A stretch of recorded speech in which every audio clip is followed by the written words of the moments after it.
ਵਾਹਿਗੁਰੂ ਜੀ ਕਾ ਖਾਲਸਾ ਵਾਹਿਗੁਰੂ ਜੀ ਕੀ ਫਤਿਹ। अस्सलाम वालेकुम आदाब वर्ज। मैं हाँ ਤੁਹਾਡੀ ਹੋਸਟ ਨੀਲਮ ਕੌਰ ਤੇ ਮੈਂ ਟੀਵੀ 84 ਦੇ ਸਾਰੇ ਦਰਸ਼ਕਾਂ ਤੇ ਸਰੋਤਿਆਂ ਨੂੰ ਜੀ ਆਇਆਂ ਕਹਿੰਦੀਆਂ ਪ੍ਰੋਗਰਾਮ ਸੱਚੋ ਸੱਚ ਵਿੱਚ, ਜਿਹੜੇ ਇਸ ਪ੍ਰੋਗਰਾਮ ਨਾਲ ਦੇਸ਼ਾਂ ਵਿਦੇਸ਼ਾਂ ਤੋਂ ਜੁੜ ਚੁੱਕੇ ਨੇ। ਖਾਲਸਾ ਅਫੇਅਰ ਸੈਂਟਰ ਦੇ ਸੰਚਾਲਕ ਡਾਕਟਰ ਅਮਰਜੀਤ ਸਿੰਘ ਜੀ ਰੋਜ਼ਾਨਾ ਦੀ ਤਰ੍ਹਾਂ ਸਟੂਡੀਓ ਵਿੱਚ ਮੇਰੇ ਨਾਲ ਸ਼ਾਮਲ ਨੇ। ਆਓ ਉਹਨਾਂ ਨਾਲ ਗੱਲਬਾਤ ਕਰਕੇ ਅੱਜ ਦੇ ਅਹਿਮ ਇਸ਼ੂਜ਼ ਉੱਪਰ ਉਹਨਾਂ ਤੋਂ ਉਹਨਾਂ ਦਾ ਤਜ਼ੀਆ ਜਾਣਦੇ ਹਾਂ। ਜੀ ਡਾਕਟਰ ਸਾਹਿਬ, ਵਾਹਿਗੁਰੂ ਜੀ ਕਾ ਖਾਲਸਾ ਵਾਹਿਗੁਰੂ ਜੀ ਕੀ ਫਤਿਹ। हाँ जी नीलम कौर जी, ਤੁਹਾਨੂੰ ਵੀ ਤੇ ਦੁਨੀਆ ਭਰ ਚ ਬੈਠੇ ਸਾਡੇ ਬਹੁਤ ਹੀ ਪਿਆਰੇ ਸੋਹਣੇ ਸਿਆਣੇ ਟੀਵੀ 84 ਦੇ ਦਰਸ਼ਕਾਂ ਨੂੰ ਵੀ ਵਾਹਿਗੁਰੂ ਜੀ ਕਾ ਖਾਲਸਾ ਵਾਹਿਗੁਰੂ ਜੀ ਕੀ ਫਤਿਹ ਤੇ ਸਾਡੇ ਮੁਸਲਮਾਨ ਭੈਣਾਂ ਭਰਾਵਾਂ ਨੂੰ अस्सलाम वालेकुम। ਜੀ ਡਾਕਟਰ ਸਾਹਿਬ, ਜੀ ਆਇਆਂ ਨੂੰ ਪ੍ਰੋਗਰਾਮ ਸੱਚੋ ਸੱਚ ਵਿੱਚ। ਬਹੁਤ ਸ਼ੁਕਰੀਆ ਜੀ ਡਾਕਟਰ ਸਾਹਿਬ, ਅੱਜ 16 ਅਕਤੂਬਰ 2020 2 ਕੱਤਕ ਨਾਨਕਸ਼ਾਹੀ ਸੰਮਤ 552 ਦਾ ਦਿਨ ਹੈ ਤੇ ਡਾਕਟਰ ਸਾਹਿਬ ਪ੍ਰੋਗਰਾਮ ਸ਼ੁਰੂ ਕਰਨ ਤੋਂ ਪਹਿਲਾਂ ਅਸੀਂ ਆਪਣੇ ਦਰਸ਼ਕਾਂ ਤੇ ਸਰੋਤਿਆਂ ਨੂੰ ਹਮੇਸ਼ਾ ਤਰ੍ਹਾਂ ਦੱਸਦੀ ਵਿਊਅਰਸ, ਜੇ ਤੁਸੀਂ ਹੱਕ ਸੱਚ ਇਨਸਾਫ ਤੇ ਪੈਰਾ ਦਿੰਦਾ ਇੱਕੋ ਇੱਕ ਚੈਨਲ ਟੀਵੀ 84 ਨੂੰ ਦੇਖਣਾ ਚਾਹੁੰਦੇ ਹੋ ਤਾਂ ਤੁਸੀਂ ਦੇਖ ਸਕਦੇ ਹੋ spectrum cable, RCN cable, Bell Fibe cable in Canada, roku, Jadoo box, ਸ਼ਾਵਾ, ਫੇਸਬੁੱਕ, ਟੀਵੀ 84 ਦੀ ਐਪ ਰਾਹੀਂ online streaming and IP box ਤੇ ਤੁਸੀਂ ਟੀਵੀ 84 ਨੂੰ ਦੇਖ ਸਕਦੇ ਹੋ। ਵਿਊਅਰਸ, ਜੇ ਤੁਸੀਂ ਟੀਵੀ 84 ਨਾਲ ਜਾਂ ਪ੍ਰੋਗਰਾਮ ਸੱਚੋ ਸੱਚ ਨਾਲ ਫੇਸਬੁੱਕ ਰਾਹੀਂ ਜੁੜੇ ਹੋ ਤਾਂ ਇਸ ਨੂੰ ਵੱਧ ਤੋਂ ਵੱਧ ਲਾਈਕ ਕਰੋ ਤੇ ਸ਼ੇਅਰ ਕਰੋ ਅਤੇ ਨਾਲ ਹੀ YouTube ਤੇ ਸਬਸਕ੍ਰਾਈਬ ਵੀ ਕਰੋ।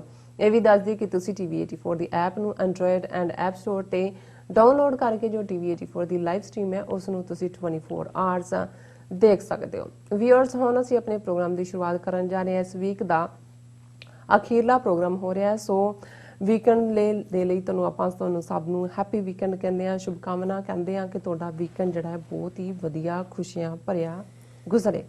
ਸੋ ਪ੍ਰੋਗਰਾਮ ਦੇ ਸ਼ੁਰੂ ਵਿੱਚ ਆਪਾਂ ਗੱਲਬਾਤ ਕਰਾਂਗੇ ਕਿ ਜਿਸ ਤਰ੍ਹਾਂ ਅੱਜ ਸਿੱਖ ਕੌਮ ਦੇ ਮਹਾਨ ਜਰਨੈਲ ਬੇਜ਼ਮੀਨਿਆਂ ਨੂੰ ਜ਼ਿਮੀਂਦਾਰ ਬਣਾਉਣ ਵਾਲੇ ਜ਼ਾਲਮਾਂ ਨੂੰ ਸਜ਼ਾ ਜਾਫਤਾ ਕਰਨ ਵਾਲੇ ਤੇ ਪਹਿਲੇ ਸਿੱਖ ਰਾਜ ਦੀ 1710 ਵਿੱਚ ਨੀਂਹ ਰੱਖਣ ਵਾਲੇ ਸੰਤ ਸਿਪਾਹੀ ਬਾਬਾ ਬੰਦਾ ਸਿੰਘ ਬਹਾਦਰ ਜੀ ਹੋਰਾਂ ਦਾ 350ਵਾਂ ਜਨਮ ਦਿਨ ਹੈ। ਸੋ ਲਗਭਗ 310 ਸਾਲ ਪਹਿਲਾਂ ਜਿਨ੍ਹਾਂ ਬੇਜ਼ਮੀਨਿਆਂ ਨੂੰ ਬਾਬਾ ਬੰਦਾ ਸਿੰਘ ਬਹਾਦਰ ਜੀ ਨੇ ਜ਼ਿਮੀਂਦਾਰ ਬਣਾਇਆ ਸੀ, ਅੱਜ ਦੀ ਮੋਦੀ ਦੀ ਹਿੰਦੂ ਤਵੀ ਸਰਕਾਰ ਉਹਨਾਂ ਜ਼ਿਮੀਂਦਾਰਾਂ ਨੂੰ ਉਹਨਾਂ ਦੀਆਂ ਜਿਹੜੀਆਂ ਜ਼ਮੀਨਾਂ ਵਿੱਚ ਹੀ ਵਾਪਸ ਮੁਜ਼ਾਰੇ ਬਣਾਉਣ ਦੀਆਂ ਜਿਹੜੀਆਂ ਨੀਤੀਆਂ ਨੇ ਉਸ ਤੇ ਅਮਲ ਕਰ ਰਹੀ ਹੈ।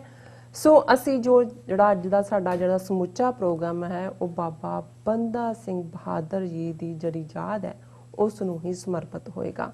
ਸੋ ਅਸੀਂ ਚਾਹਾਂਗੇ ਕਿ ਤੁਸੀਂ ਸਟਾਰਟਿੰਗ ਤੋਂ ਲੈ ਕੇ ਐਂਡ ਤੱਕ ਇਸੇ ਤਰ੍ਹਾਂ ਹੀ ਸਾਡੇ ਨਾਲ ਬਣੇ ਰਹਿਣਾ।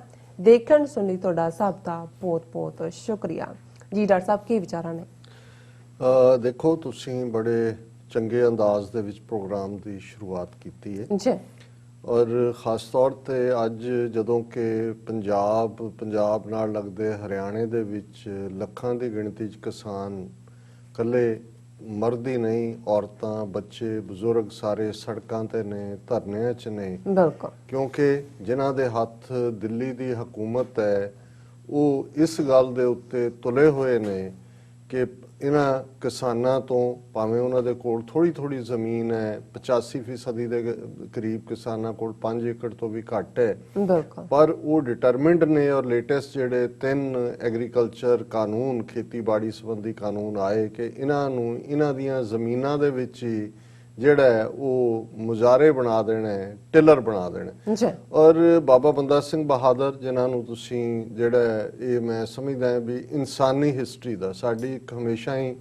ਪ੍ਰੋਬਲਮ ਹੈ ਸਿੱਖ ਕੌਮ ਦੀ ਕਿ ਅਸੀਂ ਆਪਣਾ ਬਹੁਤ ਹੀ ਗਲੋਰੀਅਸ ਇਤਿਹਾਸ, ਬੜਾ ਮਾਣਮੱਤਾ ਇਤਿਹਾਸ, ਆਪਣੇ ਮਜ਼ਹਬ ਦੇ ਯੂਨੀਵਰਸਲਿਜ਼ਮ ਨੂੰ ਪਰਨਾਏ ਹੋਏ ਸਿਧਾਂਤ, ਇਨਸਾਨੀਅਤ ਦੇ ਨਾਲ ਜੁੜੀਆਂ ਹੋਈਆਂ ਗੱਲਾਂ, ਔਰ ਕਿਵੇਂ ਲਗਭਗ 550 ਸਾਲ ਦੇ ਵਿੱਚ ਬਾਬਾ ਗੁਰੂ ਨਾਨਕ ਸਾਹਿਬ ਦੀ ਫਿਲਾਸਫੀ ਨੂੰ ਕਿਵੇਂ ਅੱਡ-ਅੱਡ ਵਕਤਾਂ ਦੇ ਉੱਤੇ ਅੱਡ-ਅੱਡ ਹਕੂਮਤਾਂ ਵੱਲੋਂ ਚੈਲੰਜ ਹੋਇਆ। ਜਿਹੜੇ ਲੋਕ ਬਰਾਬਰੀ 'ਚ ਯਕੀਨ ਨਹੀਂ ਸੀ ਰੱਖਦੇ ਜਾਂ ਅੱਜ ਵੀ ਨਹੀਂ ਰੱਖਦੇ, ਜਿਨ੍ਹਾਂ ਨੂੰ ਜ਼ਾਤ-ਪਾਤ ਉਹਨਾਂ ਦੇ ਧਰਮ ਦਾ ਹਿੱਸਾ ਲੱਗਦਾ ਸੀ, ਜਿਹੜੇ ਜ਼ੁਲਮ ਦੇ ਸਹਾਰੇ ਲੋਕਾਂ ਦੇ ਮੁੱਢਲੇ ਹੱਕ ਖੋਹਣਾ ਚਾਹੁੰਦੇ ਸੀ ਜਾਂ ਅੱਜ ਵੀ ਖੋਹਣਾ ਚਾਹੁੰਦੇ ਨੇ, ਔਰ ਜਿਨ੍ਹਾਂ ਨੇ ਸਿਰਫ ਤੇ ਸਿਰਫ ਧੱਕੇ ਨਾਲ ਹਕੂਮਤ ਕਰਨਾ ਠਾਣਿਆ ਹੋਇਆ ਸੀ, ਉਹਨਾਂ ਨੂੰ ਕਿਵੇਂ ਗੁਰੂ ਨਾਨਕ ਦੀ ਉਮਤ ਨੇ ਵੰਗਾਰਿਆ ਔਰ ਇਹ ਸਟਰਗਲ ਕੋਈ ਇੱਕ ਦਿਨ ਦੋ ਦਿਨ ਦਾ ਨਹੀਂ ਹੈ। ਜੇ ਅਸੀਂ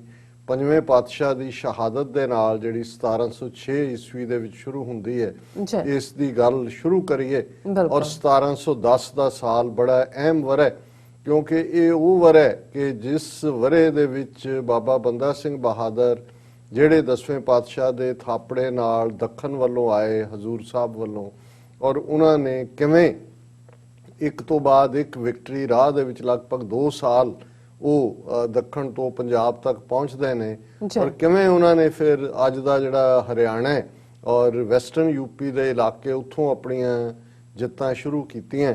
ਔਰ 1710 ਦੇ ਵਿੱਚ ਜਿਹੜਾ ਉਹ ਸਰਹੰਦ 12 ਮਈ 1710 ਦਾ ਉਹ ਬੈਟਲ ਆਫ ਸਰਹੰਦ, ਜਿਹੜੀ ਕਿ ਚਾਪੜ ਝਿੜੀ ਜਾਂ ਛੱਪੜ ਝਿੜੀ ਵੀ ਉਹਨੂੰ ਕਹਿੰਦੇ ਨੇ, ਕਿਉਂਕਿ ਛੱਪੜ ਸੀ ਪਾਣੀ ਦਾ ਵੱਡਾ ਔਰ ਰੁੱਖਾਂ ਦੀ ਝਿੜੀ ਸੀ, ਉਸ ਥਾਂ ਦੇ ਉੱਤੇ ਉਹ ਜੰਗ ਹੋਈ।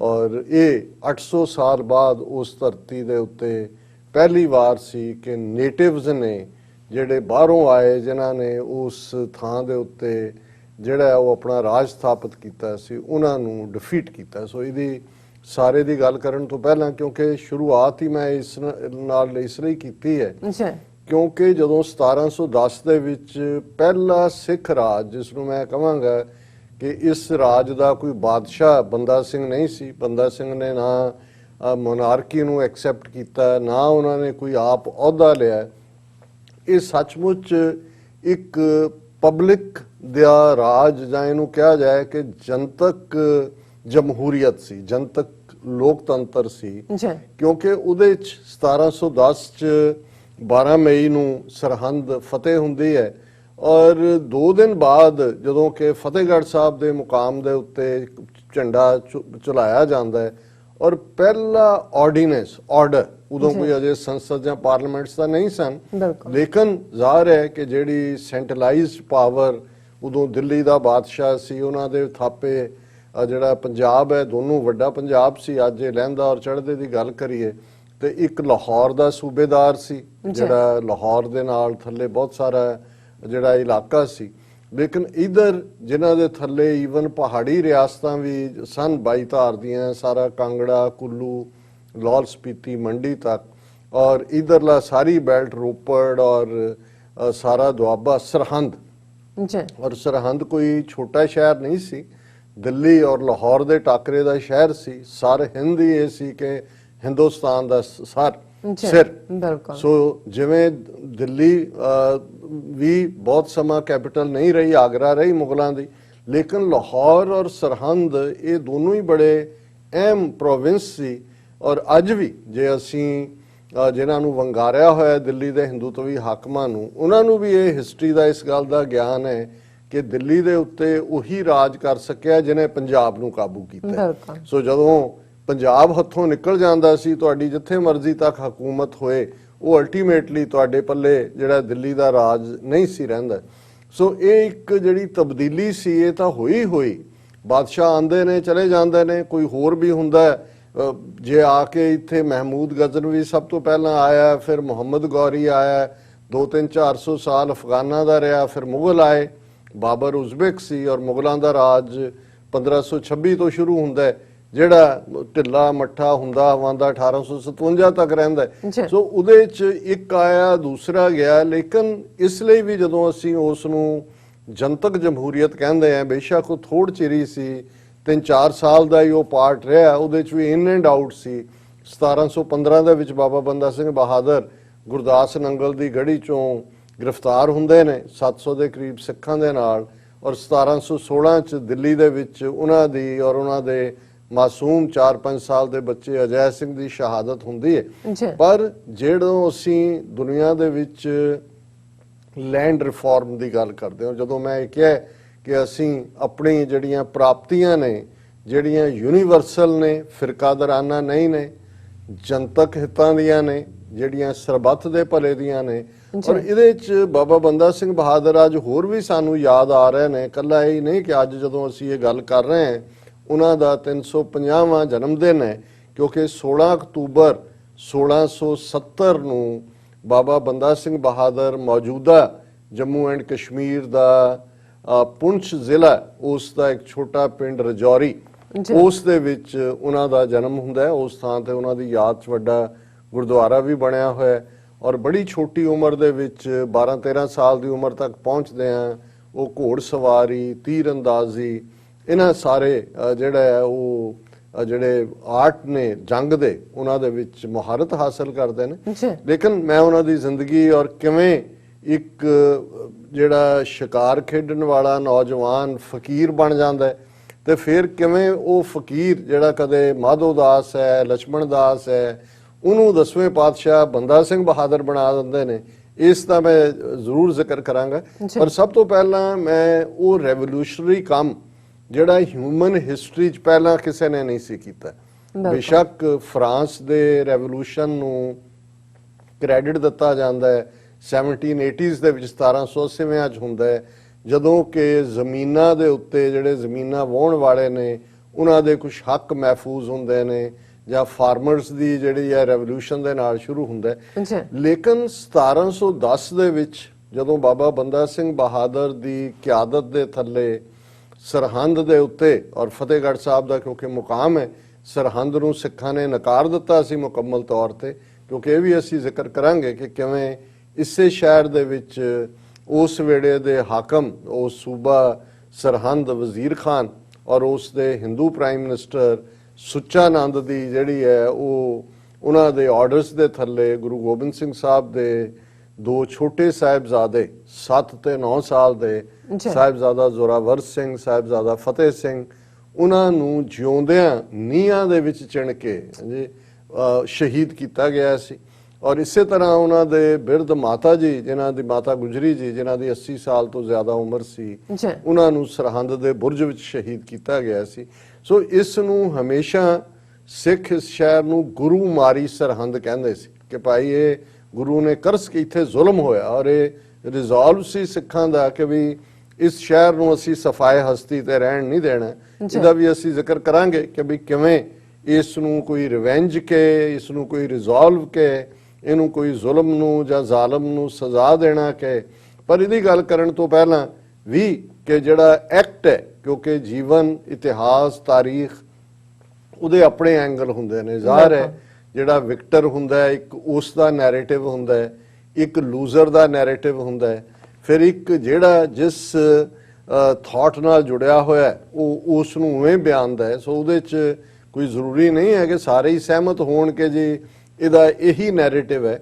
ਪਰ ਜਿਹੜੀ ਟਰੂਥ ਨਿਕਲਦੀ ਹੈ ਉਹ ਇਹ ਹੈ ਕਿ ਉਹ ਪਹਿਲਾ ਰਾਜ ਜਿਹੜਾ ਜਨਤਕ ਜਮਹੂਰੀਅਤ ਹੈ, ਜਿਹੜਾ ਗੁਰੂ ਨਾਨਕ, ਗੁਰੂ ਗੋਬਿੰਦ ਸਿੰਘ ਸਾਹਿਬ ਦੇ ਨਾਂ ਦੇ ਉੱਤੇ ਐਸਟੈਬਲਿਸ਼ ਕੀਤਾ ਜਾਂਦਾ ਹੈ। ਕੋਈ ਬਾਦਸ਼ਾਹਤ ਨਹੀਂ ਹੈ, ਕੋਈ ਮੋਨਾਰਕੀ ਨਹੀਂ ਹੈ। ਕੋਈ ਅਨਫੋਰਚੂਨੇਟ ਹੈ ਕਿ ਜਦੋਂ ਅਸੀਂ ਦੂਸਰੇ ਪੜਾਅ ਦੀ ਗੱਲ ਕਰਦੇ ਹਾਂ, ਜਿਹੜਾ ਸਿੱਖ ਰਾਜ ਮਹਾਰਾਜਾ ਰਣਜੀਤ ਸਿੰਘ ਦੇ ਥੱਲੇ ਲਾਹੌਰ ਕੈਪੀਟਲ ਹੁੰਦਾ ਹੈ, ਉਹ ਅਲਟੀਮੇਟਲੀ ਮੋਨਾਰਕੀ ਬਣ ਜਾਂਦਾ ਹੈ।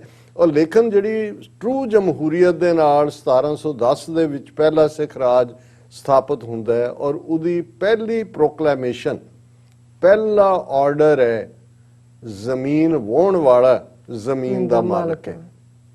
Tiller of the land is the owner of the land. ਹੁਣ ਤੁਸੀਂ 7-8 ਹਜ਼ਾਰ ਸਾਲ ਦੀ ਹਿਊਮਨ ਹਿਸਟਰੀ 'ਚ ਦੁਨੀਆ ਭਰ ਦੇ ਵਿੱਚ ਦੇਖ ਲਓ, ਫਰਾਂਸ ਦੀ ਗੱਲ ਅਸੀਂ 1780 'ਚ ਕਰਦੇ ਹਾਂ, ਪਰ ਉਸ ਤੋਂ ਵੀ ਪਹਿਲਾਂ 17, ਔਰ ਇਹਦੇ 'ਚ ਕੋਈ ਮਜ਼ਹਬ ਦੀ ਗੱਲ ਨਹੀਂ ਹੈ। ਔਰ ਇਹੀ ਕਾਰਨ ਹੈ ਕਿ ਜੇ ਬੰਦਾ ਸਿੰਘ ਬਹਾਦਰ ਜਿਹੜਾ ਪੰਜਾਬ ਦੇ ਵਿੱਚ ਅਨਨੋਨ ਸੀ, ਉਸ ਦਾ ਜਨਮ ਰਜੌਰੀ 'ਚ ਹੁੰਦਾ ਹੈ, ਪੁੰਛ ਦੇ ਵਿੱਚ, ਔਰ ਉਹ ਦੂਰ ਦੁਰਾਡੇ ਇੱਕ ਫਕੀਰ ਬਣ ਕੇ ਪਾਉਂਦਾ ਹੈ। ਕਿਉਂਕਿ ਅਲਟੀਮੇਟਲੀ ਜਦੋਂ ਕੋਈ ਸਿਸਟਮ ਸੈਂਟਰਲਾਈਜ਼ਡ ਹੋ ਜਾਂਦਾ ਹੈ, ਉੱਪਰ ਜਿਨ੍ਹਾਂ ਦੇ ਕੋਲ ਪਾਵਰ, ਉਹ ਜਦੋਂ ਲੰਬਾ ਵਕਤ ਉਹਨਾਂ ਦੇ ਹੱਥ 'ਚ ਪਾਵਰ ਹੁੰਦੀ ਹੈ ਤੇ ਆਮ ਲੋਕ ਸਫਰ ਕਰਦੇ ਨੇ। ਔਰ ਜਿਹੜੇ ਜ਼ੁਲਮ ਕਰਨ ਵਾਲੇ ਨੇ ਉਹਨਾਂ ਦੇ ਲਈ ਕੋਈ ਬਹੁਤਾ ਮੈਟਰ ਨਹੀਂ ਕਰਦਾ ਹੁੰਦਾ ਕਿ ਆਮ ਲੋਕਾਂ ਦਾ ਮਜ਼ਹਬ ਕੀ ਹੈ ਜਾਂ ਉਹਨਾਂ ਦੇ ਹਕੂਕ ਕੀ ਨੇ। ਔਰ ਇਹ ਕਿਵੇਂ ਜਿਹੜੀ ਜ਼ੁਲਮ ਦੀ ਗੱਲ ਕਿੱਧਰ ਵੱਲ ਜਾ ਰਹੀ ਸੀ, ਇਸ ਨੂੰ ਗੁਰੂ ਨਾਨਕ ਸਾਹਿਬ ਨੇ ਜਦੋਂ ਚੈਲੰਜ ਕੀਤਾ ਸੀ ਵੇਲੇ ਦੇ ਹਾਕਮਾਂ ਨੂੰ, ਤੇ ਗੁਰੂ ਨਾਨਕ ਸਾਹਿਬ ਦਾ ਕਲਾਮ ਹੈ ਗੁਰੂ ਗ੍ਰੰਥ ਸਾਹਿਬ ਜਦੋਂ ਅਸੀਂ ਪੜ੍ਹਦੇ ਹਾਂ, ਰਾਜੇ ਸ਼ੀਂ ਮੁਕੱਦਮ ਕੁੱਤੇ ਜਾਏ ਜਗਾਇਨ ਬੈਠੇ ਸੁੱਤੇ, ਚਾਕਰ ਨਹਿੰਦਾ ਪਾਇਨ ਕਾਓ, ਰਤ ਪਿਤ ਕੁੱਤਿਓ ਚੱਟ ਜਾਓ। ਕਿ ਜਿਹੜੇ ਰਾਜੇ ਨੇ ਇਹ ਸ਼ੀਆਂ ਵਾਂਗ, ਸ਼ੇਰਾਂ ਵਾਂਗ ਆਮ ਜਿਹੜੀ ਹੈਲਪਲੈਸ ਪੋਪੂਲੇਸ਼ਨ ਹੈ, ਜਨਤਾ ਹੈ, ਉਸ ਦਾ ਸ਼ਿਕਾਰ ਕਰਦੇ ਨੇ। ਜੀ ਰਾਜੇਸ਼ ਹੀ ਚਪਟ ਰਹੇ ਨੇ ਲੋਕਾਂ ਦੇ ਉੱਤੇ, ਉਹਨਾਂ ਨੂੰ ਐਕਸਪਲੋਇਟ ਕਰ ਰਹੇ ਨੇ, ਉਹਨਾਂ ਦਾ ਖੂਨ ਚੂਸ ਰਹੇ ਨੇ। ਰਾਜੇਸ਼ ਹੀ ਮੁਕੱਦਮ ਕੁੱਤੇ ਜਿਹੜੇ ਅੱਗੋਂ ਉਹਨਾਂ ਦੇ ਅਹਿਲਕਾਰ ਨੇ, ਜਿਵੇਂ ਸ਼ੇਰ ਸ਼ਿਕਾਰ ਕਰਕੇ ਫਿਰ ਪਾਸੇ ਚਲਾ ਜਾਂਦਾ ਹੈ ਤੇ ਫਿਰ ਉਹ ਕੁੱਤੇ ਗਿੱਦੜ ਦੂਜੇ ਆ ਕੇ ਚੰਬੜ ਜਾਂਦੇ ਨੇ ਕਿ ਵੀ ਉਹ ਤਾਂ ਲੱਗੇ ਹੀ ਹੋਏ ਨੇ ਆਪਣੇ ਕੰਮ, ਪਰ ਉਹਨਾਂ ਦੇ ਅੱਗੋਂ ਜਿਹੜੇ ਮੁਕੱਦਮ ਨੇ ਉਹ ਕੁੱਤਿਆਂ ਵਾਂਗ ਜਿਹੜਾ ਹੈ ਫਿਰ ਉਹਨਾਂ ਨੂੰ, ਜਨਤਾ ਨੂੰ ਅੱਗੋਂ ਦੁਖੀ ਕਰਦੇ ਨੇ। ਜਾਏ ਜਗਾਇਨ ਬੈਠੇ ਸੁੱਤੇ, ਕਿ ਜਿਹੜੇ ਆਮ ਆਪਣੀ ਜ਼ਿੰਦਗੀ ਜੀ ਰਹੇ ਲੋਕ ਨੇ, ਹੁਣ ਇਹਦੇ 'ਚ ਕੋਈ ਮਜ਼ਹਬ ਦੀ ਗੱਲ ਨਹੀਂ ਹੈ। ਇੱਕ ਆਮ ਜਨਤਾ ਦੀ ਪੀੜ ਨੂੰ ਗੁਰੂ ਨਾਨਕ ਸਾਹਿਬ ਨੇ ਬਿਆਨ ਕੀਤਾ ਸੀ ਕਿ ਭਾਈ ਇਹ ਬੈਠੇ ਸੁੱਤਿਆਂ ਨੂੰ ਜਾ ਕੇ ਜਿਹੜਾ ਤੰਗ ਕਰਦੇ ਨੇ, ਚਾਕਰ ਨਹਿੰਦਾ ਪਾਇਨ ਕਾਓ, ਵੀ ਇਹ ਜਿਹੜੇ ਅੱਗੋਂ ਮੁਕੱਦਮਾਂ ਦੇ ਚਾਕਰ ਨੇ, ਉਹ ਵੀ ਜਿਵੇਂ ਨੌਹਾਂ ਨੂੰ ਹੀ ਹਥਿਆਰ ਬਣਾ ਕੇ ਚੁੰਡ ਰਹੇ ਹੋਣ, ਰੱਤ ਪਿੱਤ ਕੁੱਤੇ ਉਹ ਚੱਟ ਜਾਓ, ਕਿ ਇਹ ਸਾਰਾ ਸਿਸਟਮ ਬਣਿਆ ਹੋਇਆ। ਹੁਣ ਜ਼ਾਹਰ ਹੈ ਕਿ ਉਹਦੇ 'ਚ ਜਿਹੜਾ ਵੱਡਾ ਕੀਤਾ ਸੀ ਆਮ ਲੋਕ, ਖੇਤੀਬਾੜੀ ਸੀ।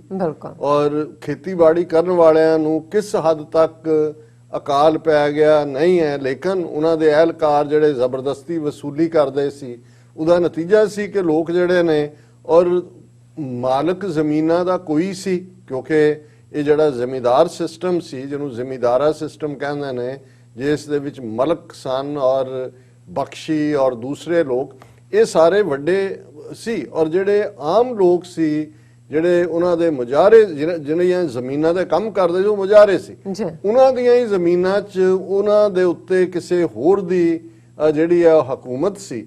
ਔਰ ਜਿਹੜਾ ਬਾਬਾ ਬੰਦਾ ਸਿੰਘ ਬਹਾਦਰ ਨੂੰ ਜਦੋਂ ਅਸੀਂ ਉਸ ਕਿਸਮ ਦਾ ਪਹਿਲਾ ਦੁਨੀਆ 'ਚ ਲੈਂਡ ਰਿਫਾਰਮਰ ਔਰ ਟਰੂ ਰੈਵੋਲੂਸ਼ਨਰੀ ਦੇ ਤੌਰ ਤੇ ਦੇਖਦੇ ਹਾਂ, ਬਾਕੀ ਤਾਂ ਸਿੱਖ ਪਰਸਪੈਕਟਿਵ ਤੋਂ ਅਸੀਂ ਗੱਲ ਕਰਦੇ ਹਾਂ ਕਿ ਉਹਨਾਂ ਨੇ ਜ਼ਾਲਮਾਂ ਨੂੰ ਕਿਵੇਂ ਸਜ਼ਾਵਾਂ ਦਿੱਤੀਆਂ, ਹੋਰ ਕੀ ਕੀਤਾ, ਉਹਨਾਂ 'ਚ ਕਿਹੜੀਆਂ ਵੈਲਿਊਜ਼, ਪਰ ਕਿਉਂਕਿ ਅਸੀਂ ਇਸ ਪਲੇਟਫਾਰਮ ਤੋਂ ਅੱਜ ਅਸੀਂ ਗੱਲ ਜਦੋਂ ਕਰ ਰਹੇ ਹਾਂ, ਔਰ ਪੰਜਾਬ ਔਰ ਹਰਿਆਣਾ ਔਰ ਅੱਜ ਉਹਨਾਂ ਕਿਸਾਨਾਂ ਦੀ ਪੀੜ ਵੀ ਹੈ, ਇਸ ਲਈ ਮੈਂ ਸਮਝਦਾ ਬਾਕੀ ਤਾਂ ਅੱਜ ਕੱਲ੍ਹ ਗੂਗਲ ਅਵੇਲੇਬਲ ਹੈ, ਹਰ ਇੱਕ ਨੇ ਜਿਹਨੇ ਵੀ ਰਿਸਰਚ ਕਰਨਾ ਬਾਬਾ ਬੰਦਾ ਸਿੰਘ ਬਹਾਦਰ ਜਿਹੜਾ ਹੈ ਉਹ ਉਸ ਦੇ ਨਾਲ ਤੁਸੀਂ ਗੂਗਲ ਕਰ ਸਕਦੇ ਹੋ। ਪਰ ਕੁਝ ਨੁਕਤੇ ਜਿਨ੍ਹਾਂ ਦੇ ਉੱਤੇ ਐਮਫੇਸਾਈਜ਼ ਕਰਨ ਦੀ ਲੋੜ ਹੈ, ਉਹਨਾਂ 'ਚ ਪਹਿਲਾ ਪਾਰਟ ਇਹ ਹੈ ਕਿ ਜ਼ਮੀਨ ਵਾਹੁਣ ਵਾਲਾ ਜ਼ਮੀਨ ਦਾ ਮਾਲਕ ਹੈ। ਇਸ ਨੇ ਪੰਜਾਬ ਦੇ ਮੁਸਲਮਾਨ, ਸਿੱਖ, ਹਿੰਦੂ, ਕਿਸਾਨ, ਉਹਨਾਂ ਨੂੰ ਸਦੀਆਂ ਤੋਂ ਜਿਹੜਾ ਇਹ ਚੱਲ ਰਿਹਾ ਫਿਊਡਲ ਸਿਸਟਮ ਸੀ, ਇਸ ਤੋਂ ਨਿਜਾਤ ਦਿਵਾਈ। ਹੁਣ ਇਸ ਸਾਰੇ ਦੀ ਇਨਸਪੀਰੇਸ਼ਨ ਕੀ ਹੈ? ਹਾਲਾਂ ਬਰੀਫ ਜਦੋਂ ਅਸੀਂ ਬੰਦਾ ਸਿੰਘ ਬਹਾਦਰ ਦੀ ਜ਼ਿੰਦਗੀ ਵੱਲ ਦੇਖਦੇ ਹਾਂ, ਜਿਵੇਂ ਮੈਂ ਜ਼ਿਕਰ ਕੀਤਾ ਹੈ ਕਿ 12-13 ਸਾਲ ਦੀ ਉਮਰ ਤੱਕ ਪਹੁੰਚਦੇ ਆ ਉਹ ਸ਼ਿਕਾਰੀ ਵੀ ਹੈ, ਤੀਰਅੰਦਾਜ਼ ਵੀ ਹੈ। ਔਰ ਇੱਕ ਵਾਕਿਆ ਵਾਪਰਦਾ ਹੈ ਕਿ ਉਹ ਸ਼ਿਕਾਰ ਤੇ ਚੜਿਆ ਹੋਇਆ ਹੈ, ਉਹ ਇੱਕ ਆਪਣਾ ਤੀਰ ਛੱਡਦਾ, ਇੱਕ ਹਿਰਨੀ ਜਿਹੜੀ ਆ ਉਸ ਤੀਰ ਦੇ ਨਾਲ ਜ਼ਖਮੀ ਹੋ ਕੇ ਦਮ ਤੋੜਦੀ ਹੈ, ਤੇ ਜਦੋਂ ਤੱਕ ਉਹ ਮਰਦੀ ਹੈ, ਉਹ ਹਿਰਨੀ ਪ੍ਰੈਗਨੈਂਟ ਹੈ, ਉਹਦਾ ਬੱਚਾ ਵੀ ਜਿਹੜਾ ਹੈ ਉਹ ਤੜਫ ਤੜਫ ਕੇ ਮਰ ਜਾਂਦਾ ਹੈ। ਹੁਣ ਇਹ 12-13 ਸਾਲ ਦਾ ਔਰ ਇਹ ਇੱਕ ਇੰਪ੍ਰੈਸ਼ਨੇਬਲ ਏਜ ਹੁੰਦੀ ਹੈ, ਇਹ ਬੱਚਾ ਦੇਖਦਾ ਉੱਥੇ ਹੀ ਆਪਣਾ ਤੀਰ ਕਮਾਨ ਸੁੱਟਦਾ ਹੈ। ਦੂਸਰਾ ਹੁੰਦਾ ਉਹਨੂੰ ਇੰਨੀ ਇੱਕ ਰਿਪੈਂਟੈਂਸ ਹੁੰਦੀ ਹੈ, ਪਛਤਾਵਾ ਹੁੰਦਾ ਹੈ ਕਿ ਉਹ ਛੱਡ ਕੇ ਤੁਰ ਜਾਂਦਾ, ਫਕੀਰ ਹੋ ਜਾਂਦਾ, ਔਰ ਉਹਨੇ ਅੱਡ-ਅੱਡ ਜਿਹੜੇ ਨੇ ਉਹ ਡੇਰਿਆਂ 'ਚ ਜਾਂਦਾ ਹੈ। ਕਿਤੇ ਕੋਈ ਉਹਨੂੰ ਆਪਣਾ ਚੇਲਾ ਬਣਾ ਕੇ ਨਾਂ ਲਛਮਣ ਦਾਸ ਰੱਖ ਦਿੰਦਾ ਹੈ, ਕੋਈ ਉਹਦਾ ਬਚਪਨ ਦਾ ਨਾਂ ਲਛਮਣ ਦਾਸ ਹੈ, ਫਿਰ ਉਹਨੂੰ ਕੋਈ ਮਾਧੋ ਦਾਸ ਬਣਾ ਦਿੰਦਾ ਹੈ, ਮਾਧੋ ਦਾਸ ਬੈਰਾਗੀ। ਔਰ ਇੰਨੀ ਉਮਰ ਉਹਦੀ ਲੰਘਦੀ ਜਾਂਦੀ ਹੈ, ਜਦੋਂ ਤੱਕ ਉਹ 40ਵਿਆਂ ਤੱਕ ਪਹੁੰਚਦਾ ਹੈ, ਉਸ ਦਾ ਨਾਂ ਵੱਡੇ ਉਹਨਾਂ ਤਾਂਤਰਿਕਾਂ ਦੇ ਵਿੱਚ ਹੋ ਜਾਂਦਾ ਹੈ, ਵੱਡੇ ਸਾਧੂਆਂ 'ਚ ਹੋ ਜਾਂਦਾ ਹੈ। ਉਹ ਵੱਡਾ ਡੇਰਾ ਨੰਦੇੜ ਦੇ ਵਿੱਚ ਬਣਾਉਂਦਾ ਹੈ, ਜਿਹਦੇ 'ਚ ਵੱਡੇ ਉਹਦੇ ਚੇਲੇ ਬਾਲਕੇ ਨੇ, ਕੁਛ ਜਿਹੜੀਆਂ ਨੇ ਸਪਿਰਿਚੁਅਲ ਜਿਹੜੀਆਂ ਤਾਕਤਾਂ ਵੀ ਕਰਕੇ ਜਿਹੜੀਆਂ ਤਾਂਤਰਿਕ ਦੇ ਨਾਲ ਜੁੜੀਆਂ ਹੁੰਦੀਆਂ ਨੇ, ਜਿਹੜੀਆਂ ਸਿੱਧਾਂ ਦੀ ਕਰਾਮਾਤਾਂ ਤੇ ਇੱਧਰ ਉੱਧਰ ਜਿਹਨੂੰ ਸਿੱਖੀ ਨੇ ਨਕਾਰਿਆ ਹੋਇਆ, ਹੁਣ ਉਹ ਬਣ ਕੇ ਆਪਣਾ ਪਲੇਸ਼ਰ ਇਸ ਗੱਲ ਤੋਂ ਲੈਂਦਾ ਕਿ ਹਰ ਜਿਹੜਾ ਉਹਨੂੰ ਮਿਲਣ ਆਉਂਦਾ ਹੈ ਉਹਨੂੰ ਉਹ ਜਿਹੜਾ ਉਹ ਠਿੱਠ ਕਰਦਾ ਆਪਣੀ ਉਸ ਤਾਕਤ ਦੇ ਨਾਲ। ਔਰ ਇਸ ਸਾਰੇ 'ਚ 10ਵੇਂ ਪਾਤਸ਼ਾਹ ਗੁਰੂ ਗੋਬਿੰਦ ਸਿੰਘ ਸਾਹਿਬ ਜਦੋਂ ਅਨੰਦਪੁਰ ਸਾਹਿਬ ਤੋਂ ਨਿਕਲਦੇ ਨੇ, ਚਮਕੌਰ, ਮਾਛੀਵਾੜਾ ਔਰ ਮੁਕਤਸਰ ਦੀ ਜੰਗ, ਦਮਦਮਾ ਸਾਹਿਬ, ਔਰ ਫਾਈਨਲੀ ਉਹ ਦੱਖਣ ਵੱਲ ਜਾਂਦੇ ਨੇ। ਔਰ ਇਹ ਉਹ ਪੀਰੀਅਡ ਸੀ ਕਿਉਂਕਿ ਉਦੋਂ ਤੱਕ ਔਰੰਗਜ਼ੇਬ ਜਿਸ ਦੇ ਨਾਲ ਇਹ ਜਾਂ ਜਿਸ ਦੀਆਂ ਫੌਜਾਂ ਦੇ ਨਾਲ, ਕਿਉਂਕਿ ਸਰਹੰਦ ਦੀ ਫੌਜ ਹੀ ਜਿਹੜੀ ਆ ਉਹ ਹਮਲਾਵਰ ਸੀ, ਦਿੱਲੀ ਦੇ ਆਰਡਰਸ ਥੱਲੇ ਜਾਂ 22 ਧਾਰ ਦੇ ਹਿੰਦੂ ਪਹਾੜੀ ਰਾਜੇ ਸੀ। ਔਰ ਜਦੋਂ ਜ਼ਫਰਨਾਮਾ ਗੁਰੂ ਗੋਬਿੰਦ ਸਿੰਘ ਲਿਖਦੇ ਨੇ, ਔਰੰਗਜ਼ੇਬ ਰਿਲੈਂਟ ਕਰਦਾ ਹੈ, ਰਿਪੈਂਟ ਕਰਦਾ ਹੈ, ਔਰ ਉਹ ਗੁਰੂ ਸਾਹਿਬ ਨੂੰ ਲਿਖਦਾ ਹੈ ਕਿ ਵੀ ਮੈਂ ਤੁਹਾਨੂੰ ਮਿਲਣਾ ਚਾਹੁੰਦਾ ਹਾਂ। ਔਰ ਇਸ ਸਾਰੇ 'ਚ ਗੁਰੂ ਸਾਹਿਬ ਪੂਰੇ ਆਪਣੀ ਲਾਮ ਲਸ਼ਕਰ ਦੇ ਨਾਲ ਦੱਖਣ ਨੂੰ ਰਵਾਨਾ ਹੁੰਦੇ ਨੇ। ਔਰ ਜਦੋਂ ਤੱਕ ਉਹ ਰਾਜਸਥਾਨ ਕ੍ਰਾਸ, ਕਿਉਂਕਿ ਸਾਊਥ ਜਦੋਂ ਤੁਸੀਂ ਦੇਖਦੇ ਹੋ ਦਮਦਮਾ ਸਾਹਿਬ, ਬਠਿੰਡਾ ਨਾਲ ਦੀ ਨਾਲ ਲੱਗਦਾ ਹੈ, ਰਾਜਸਥਾਨ ਦਾ ਇਲਾਕਾ ਇਹੀ ਸੀ ਸਾਊਥ ਡੈਕਨ, ਜਿਹਨੂੰ ਅੰਗਰੇਜ਼ ਕਹਿੰਦੇ ਸੀ, ਦੱਖਣ ਦੇ ਵਿੱਚ ਜਿੱਥੇ ਅੱਜ ਬਾਅਦ 'ਚ ਨਿਜ਼ਾਮ ਹੈਦਰਾਬਾਦ ਦੀ ਰਿਆਸਤ ਦਾ ਹਿੱਸਾ ਬਣਿਆ ਉਹ ਖਿੱਤਾ ਅੱਜ ਜਿਹੜਾ ਉਹ ਮਹਾਰਾਸ਼ਟਰ ਸਟੇਟ ਦਾ ਹਿੱਸਾ ਹੈ। ਔਰ ਰਾਜਸਥਾਨ 'ਚ ਪਹੁੰਚਦੇ ਆ ਉਹਨਾਂ ਨੂੰ ਖਬਰ ਮਿਲਦੀ ਹੈ ਕਿ ਔਰੰਗਜ਼ੇਬ ਦੀ ਮੌਤ ਹੋ ਗਈ। ਜ਼ਾਹਰ ਹੈ 1707 ਦੇ ਵਿੱਚ ਔਰੰਗਜ਼ੇਬ ਦੀ ਮੌਤ ਹੁੰਦੀ ਹੈ। ਫਿਰ ਉਹਦੇ ਲੜਕਿਆਂ 'ਚ ਤਾਰਾ ਆਜ਼ਮ ਔਰ ਜਿਹੜਾ ਬਹਾਦਰ ਸ਼ਾਹ ਔਰ ਕਾਸਮ, ਇਹਨਾਂ ਦਾ ਆਪਸੀ ਜੰਗ ਹੁੰਦੀ ਹੈ ਜਿਹੜੀ ਹੈ ਤਖਤ ਦੇ ਲਈ। ਔਰ ਉਹ ਇੱਕ ਵੱਖਰਾ ਚੈਪਟਰ ਹੈ ਕਿ ਇਵੈਂਚੁਅਲੀ ਬਹਾਦਰ ਸ਼ਾਹ ਜਿਹੜਾ ਹੈ ਉਹ ਗੁਰੂ ਗੋਬਿੰਦ ਸਿੰਘ ਸਾਹਿਬ ਦੇ ਨਾਲ ਕੰਪਰੋਮਾਈਜ਼ ਕਰਦਾ ਹੈ। ਕੁਝ ਸ਼ਰਤਾਂ ਤੈਅ ਹੁੰਦੀਆਂ ਨੇ ਕਿ ਵੀ ਕੀ ਜਿਹੜਾ ਜ਼ੁਲਮ ਸੂਬਾ ਸਰਹੰਦ ਨੇ ਕੀਤੇ ਉਹਨਾਂ ਨੂੰ ਹਵਾਲੇ ਕੀਤਾ ਜਾਏਗਾ, ਕੋਈ ਪਰਸੀਕਿਊਸ਼ਨ ਨਹੀਂ ਹੋਏਗੀ, ਆਮ ਲੋਕਾਂ ਦੀ ਔਰ ਲੋਕਾਂ ਦੇ ਹੱਕਾਂ ਦੀ ਗੱਲ ਹੁੰਦੀ ਹੈ। ਔਰ 10ਵੇਂ ਪਾਤਸ਼ਾਹ ਆਗਰੇ ਆਉਂਦੇ ਨੇ, ਬਹਾਦਰ ਸ਼ਾਹ ਉਹਨਾਂ ਦਾ ਸਨਮਾਨ ਵੀ ਕਰਦਾ ਹੈ, ਦਿੱਲੀ ਵੀ ਆਉਂਦੇ ਨੇ। ਲੇਕਿਨ ਇਵੈਂਚੁਅਲੀ ਜਿਹੜਾ ਉਹ ਸਮਝੌਤਾ ਵਰਕਆਊਟ ਨਹੀਂ ਹੁੰਦਾ। ਉਹਦੀਆਂ ਜਿਹੜਾ ਜਦੋਂ ਅਸੀਂ ਇਸ ਚੈਪਟਰ ਨੂੰ ਦੇਖਦੇ ਹਾਂ ਤੇ ਫਿਰ ਇਹ ਜਦੋਂ ਤੱਕ ਗੁਰੂ ਸਾਹਿਬ ਦੱਖਣ 'ਚ ਪਹੁੰਚਦੇ ਨੇ ਉਹ ਇਹ ਰਿਅਲਾਈਜ਼ ਵੀ ਕਰ ਲੈਂਦੇ ਨੇ ਕਿ ਭਾਈ ਇਹਨਾਂ ਤੇਲਾਂ 'ਚ ਵੀ ਤੇਲ ਨਹੀਂ ਹੈ। ਹੁਣ ਇਹ ਉਹ ਪੀਰੀਅਡ ਹੈ ਕਿ ਪੰਜਾਬ ਦੇ ਵਿੱਚ ਸਿੱਖ ਅਗਵਾਈ ਦੀ ਉਡੀਕ 'ਚ ਨੇ ਕਿ ਨੈਕਸਟ ਕੀ ਗੁਰੂ ਸਾਹਿਬ ਦਾ ਹੁਕਮ ਹੈ। ਔਰ ਉਦੋਂ ਹੀ ਉਹਨਾਂ ਹਾਲਾਤਾਂ 'ਚ ਗੁਰੂ ਸਾਹਿਬ ਇਹਦੇ ਮਾਧੋ ਦਾਸ ਵੈਰਾਗੀ ਦੇ ਡੇਰੇ 'ਚ ਪਹੁੰਚਦੇ ਨੇ। ਔਰ ਇਵੈਂਚੁਅਲੀ ਉਹ ਆਪਣਾ ਤੰਤਰ ਮੰਤਰ ਸਾਰਾ ਟਰਾਈ ਕਰਕੇ ਜਦੋਂ ਨਿਢਾਲ ਹੋ ਜਾਂਦਾ ਹੈ ਤੇ ਆ ਕੇ ਉਹਨਾਂ ਦੇ ਪੈਰਾਂ 'ਚ ਡਿੱਗ ਪੈਂਦਾ ਹੈ। ਤੇ ਗੁਰੂ ਸਾਹਿਬ ਨੇ ਕਿਹਾ ਵੀ ਤੂੰ ਕੌਣ ਹੈ? ਤੇ ਉਹ ਕਹਿੰਦਾ ਜੀ ਤੁਹਾਡਾ ਬੰਦਾ। ਤੇ ਉਹ ਕਹਿੰਦੇ ਫਿਰ ਜੇ ਤੂੰ ਬੰਦਾ ਹੈ ਤੇ ਬੰਦਿਆਂ ਵਾਲੇ ਕੰਮ ਕਰ। ਸੋ ਇਸ ਤੋਂ ਉਹਨਾਂ ਦਾ ਨਾਮ ਬੰਦਾ ਸਿੰਘ ਹੁੰਦਾ। ਹਾਲਾਂ ਜਦੋਂ ਉਹ ਅੰਮ੍ਰਿਤ ਛਕਦੇ ਨੇ, ਖਾਲਸਾਈ ਜਿਹੜਾ ਪੰਜ ਕਕਾਰੀ ਰੂਪ ਆਉਂਦੇ ਤਾਂ ਉਹਨਾਂ ਦਾ ਨਾਮ ਗੁਰਬਖਸ਼ ਸਿੰਘ ਰੱਖਿਆ ਜਾਂਦਾ ਹੈ। ਔਰ ਬਹੁਤ ਵਾਰ ਨਾਂ ਉਹ ਪਪੂਲਰ ਹੋ ਜਾਂਦੇ ਨੇ ਬੰਦਾ ਸਿੰਘ। ਔਰ ਫਿਰ ਬਹਾਦਰ ਦਾ ਟਾਈਟਲ 10ਵੇਂ ਪਾਤਸ਼ਾਹ ਦਿੰਦੇ ਨੇ। ਔਰ ਬੰਦਾ ਸਿੰਘ ਨੂੰ ਪੰਜ ਸਿੱਖਾਂ ਦੇ ਇੱਕ ਕੌਂਸਲ ਕਿ ਭਾਈ ਕਲੈਕਟਿਵ ਲੀਡਰਸ਼ਿਪ ਕਿ ਇਹਨਾਂ ਦੀ ਰਾਏ ਨਾਲ ਕੰਮ ਕਰਨਾ ਹੈ।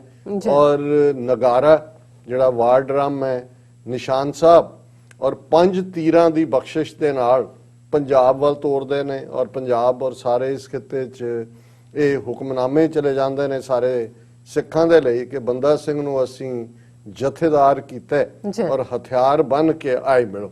ਸੋ ਇਹ ਇੱਕ ਬਰੀਫ ਹੈ ਔਰ ਬੜਾ ਸ਼ਾਰਟ ਪੀਰੀਅਡ ਜਿਹੜਾ ਬੰਦਾ ਸਿੰਘ ਬਹਾਦਰ ਤੇ 10ਵੇਂ ਪਾਤਸ਼ਾਹ ਦੀ ਮਿਹਰ ਦੇ ਉਹ ਪਾਤਰ ਤਾਂ ਬਣ ਜਾਂਦੇ ਨੇ ਰਾਈਟ ਅਵੇ। ਬਖਸ਼ਿਸ਼ ਤਾਂ ਉਹ ਨਜ਼ਰ ਦੀ ਹੁੰਦੀ ਹੈ, ਗਲਾਂਸ ਦੀ ਹੁੰਦੀ ਹੈ। ਪਰ ਬੰਦਾ ਸਿੰਘ ਨੂੰ ਇਹ ਦੱਸ ਦਿੱਤਾ ਜਾਂਦਾ ਹੈ ਕਿ ਭਾਈ ਜੇ ਇੱਕ ਪਾਸੇ ਜ਼ੁਲਮ ਹੋ ਰਿਹਾ ਹੋਏ ਤੇ ਦੂਸਰੇ ਪਾਸੇ ਮਾੜਾ ਹੱਥ 'ਚ ਫੜਨੀ ਬੰਦਗੀ ਜਾਂ ਆਪਣੀ ਬੰਦਗੀ ਦੀ ਤਾਕਤ ਨਾਲ ਦੂਸਰਿਆਂ ਨੂੰ ਜਿਹੜਾ ਉਹ ਠਿੱਠ ਕਰਨਾ, ਇਹ ਰੱਬ ਦੇ ਬੰਦਿਆਂ ਦਾ ਕੰਮ ਨਹੀਂ ਹੁੰਦਾ। ਜੇ ਤੂੰ ਸੱਚਮੁੱਚ ਬੰਦਾ ਹੈ ਤੇ ਫਿਰ ਬੰਦਿਆਂ ਵਾਲੇ ਕੰਮ ਕਰ, ਜ਼ੁਲਮ ਦਾ ਨਾਸ ਕਰ ਔਰ ਸੱਚ ਹੱਕ ਇਨਸਾਫ ਦੇ ਰਸਤੇ ਦੇ ਲਈ ਇਸ ਰਸਤੇ ਦੇ ਉੱਤੇ ਤੁਰ। ਔਰ ਫਿਰ ਜੋ ਕ੍ਰਿਸ਼ਮਾ ਬੰਦਾ ਸਿੰਘ ਬਹਾਦਰ ਨੇ ਗੁਰੂ ਦੇ ਥਾਪੜੇ ਨਾਲ ਕਰ ਦਿਖਾਇਆ, ਅਸੀਂ ਦੇਖਦੇ ਕਿ ਬੰਦਾ ਸਿੰਘ ਤੁਰ ਪੈਂਦਾ ਪੰਜਾਬ ਨੂੰ। ਔਰ ਕੁਝ ਸਮੇਂ ਬਾਅਦ 10ਵੇਂ ਪਾਤਸ਼ਾਹ ਜੋਤੀ ਜੋਤ ਸਮਾ ਜਾਂਦੇ ਨੇ। ਪਰ ਜਦੋਂ ਤੱਕ ਬੰਦਾ ਸਿੰਘ ਦਿੱਲੀ ਦੇ ਨੇੜੇ ਪਹੁੰਚਦਾ ਹੈ ਅਸੀਂ ਦੇਖਦੇ ਹਾਂ ਕਿ ਉਸ ਦੇ ਨਾਲ ਸਿੱਖ ਜੁਆਇਨ ਕਰਦੇ ਜਾਂਦੇ ਨੇ। ਔਰ ਬਹਾਦਰ ਸ਼ਾਹ ਉਸ ਵੇਲੇ ਆਪਣੀ ਫੌਜ ਨਾਲ ਦੱਖਣ ਦੇ ਵਿੱਚ ਹੀ ਫਸਿਆ ਹੋਇਆ ਸੀ। ਇਧਰ ਦਿੱਲੀ ਦਰਬਾਰ ਦੀ ਕਮਾਂਡ ਵੀ ਘੱਟ ਸੀ। ਔਰ ਫਿਰ ਜਿਹੜੇ ਇਲਾਕੇ ਉਹਨਾਂ ਨੇ ਜਿਸ ਅੰਦਾਜ਼ ਦੇ ਵਿੱਚ ਅੱਜ ਦਾ ਜਿਹੜਾ ਬਹੁਤ ਸਾਰਾ ਹਰਿਆਣਾ ਹੈ ਇਧਰੋਂ ਫਤਿਹ ਕਰਦੇ ਆਉਂਦੇ ਨੇ, ਨਾਰਨੌਲ, ਟੋਹਾਣਾ, ਸੋਨੀਪਤ, ਸਮਾਣਾ, ਸਿਢੌਰਾ ਔਰ ਫਾਈਨਲੀ ਜਿਹੜੀ ਕਿਉਂਕਿ ਜਿਹੜਾ ਟਾਰਗੇਟ ਸੀ ਉਹ ਸਰਹੰਦ ਸੀ। ਔਰ ਜਿਵੇਂ ਅਸੀਂ ਜ਼ਿਕਰ ਕੀਤਾ ਕਿ ਜਿਹੜੀ ਫਾਈਨਲ 12 ਮਈ 1710 ਦੀ ਜੰਗ ਚੱਪੜ ਚਿੜੀ ਦੇ ਮੈਦਾਨ ਦੇ ਵਿੱਚ ਹੁੰਦੀ ਹੈ। ਇੱਕ ਪਾਸੇ ਸਰਹੰਦ ਦੀ ਫੌਜ ਹੈ, ਹਾਥੀਆਂ ਦੇ ਉੱਤੇ ਹਜ਼ਾਰਾਂ ਘੋੜਸਵਾਰ ਟ੍ਰੇਨਡ ਉਹਨਾਂ ਦੀ ਫੌਜ।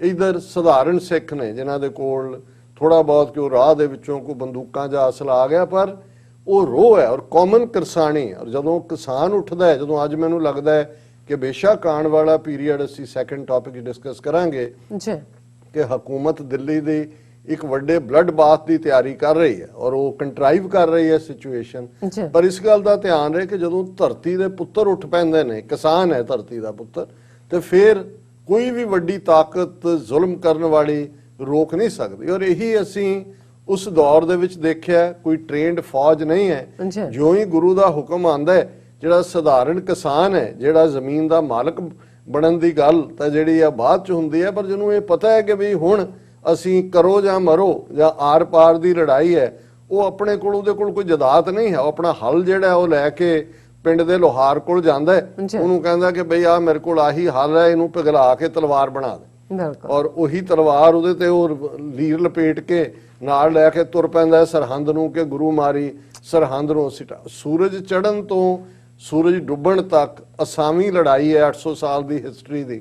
ਇੱਕ ਪਾਸੇ ਹਾਥੀ, ਘੋੜੇ, ਟ੍ਰੇਨਡ, ਉਹ ਸਾਰੇ ਨੇ, ਪਰ ਜ਼ੁਲਮ ਦੇ ਅੰਦਰ, ਰਾਜ ਸ਼ਕਤੀ ਦੇ ਅੰਦਰ ਮਗਰੂਰ। ਇਧਰ ਕਾਮਨ ਬੰਦਾ ਹੈ, ਕਾਮਨ ਇੱਕ ਕਿਰਤੀ ਹੈ, ਕਿਸਾਨ ਹੈ, ਗੁਰੂ ਦਾ ਪਿਆਰ ਹੈ, ਜਿਹਨੇ 7 ਤੇ 9 ਸਾਲ ਦੀ ਬੱਚਿਆਂ ਦੀ ਸ਼ਹਾਦਤ, ਜਿਵੇਂ 1400 ਸਾਲ ਦੀ ਹਿਸਟਰੀ ਜੋ ਕਰਬਲਾ ਦੇ ਵਿੱਚ ਹੋਇਆ ਹਸਨ ਹੁਸੈਨ ਦੇ ਨਾਲ, ਉਹਨੂੰ ਕੋਈ ਮੁਸਲਮਾਨ ਨਹੀਂ ਭੁੱਲ ਸਕਦਾ। ਔਰ ਜ਼ੁਲਮ ਦੇ ਨਾਲ, ਜਦੋਂ ਜ਼ੁਲਮ ਹੁੰਦਾ ਹੈ ਉਦੋਂ ਮਜ਼ਹਬ ਮਰਦੇ ਨਹੀਂ। ਔਰ ਜਦੋਂ ਕਿਸੇ ਸਬ ਕੰਟੀਨੈਂਟ ਦੇ ਸ਼ਾਇਰ ਨੇ ਕਿਹਾ ਕਿ ਇਸਲਾਮ ਜ਼ਿੰਦਾ ਹੋਤਾ ਹੈ ਹਰ ਕਰਬਲਾ ਕੇ ਬਾਅਦ, ਤੇ ਇਹੀ ਹੈ ਕਿ ਵੀ ਕਰਬਲਾ ਦੇ ਨਾਲ ਉਹਨਾਂ ਨੇ ਸਮਝਿਆ ਕਿ ਉਹਨਾਂ ਨੇ ਉਮਤ ਹਜ਼ਰਤ ਸਾਹਿਬ ਦੀ ਮੁਕਾ ਦਿੱਤੀ ਹੈ, ਗੱਲ ਮੁੱਕੀ ਨਹੀਂ ਹੈ। ਸੋ ਇਵੇਂ ਹੀ 7 ਤੇ 9 ਸਾਲ ਦੇ ਨਹੀਂ ਅੱਜ ਖਲੋਤੇ ਗੁਰੂ ਗੋਬਿੰਦ ਸਿੰਘ ਦੇ ਬੱਚੇ, ਉਹਨਾਂ ਨੇ ਤਾਂ ਰਾਦਰ ਇਹ ਦੱਸ ਦਿੱਤਾ ਹੈ ਕਿ ਭਾਈ ਨਹੀਂ, ਇਸ ਕੌਮ ਨੂੰ ਮਾਰਿਆ ਨਹੀਂ ਜਾ ਸਕਦਾ। ਔਰ ਉਹ ਰੋਹ ਹੈ ਸੂਰਜ ਚੜ੍ਹਨ ਤੋਂ ਸੂਰਜ ਡੁੱਬਣ ਤੱਕ ਦੀ। ਉਹ ਅਸਾਮੀ ਜੰਗ ਦੇ ਵਿੱਚ ਵਜ਼ੀਰ ਖਾਂ ਮਾਰਿਆ ਜਾਂਦਾ ਹੈ, ਸੂਬਾ ਸਰਹੰਦ।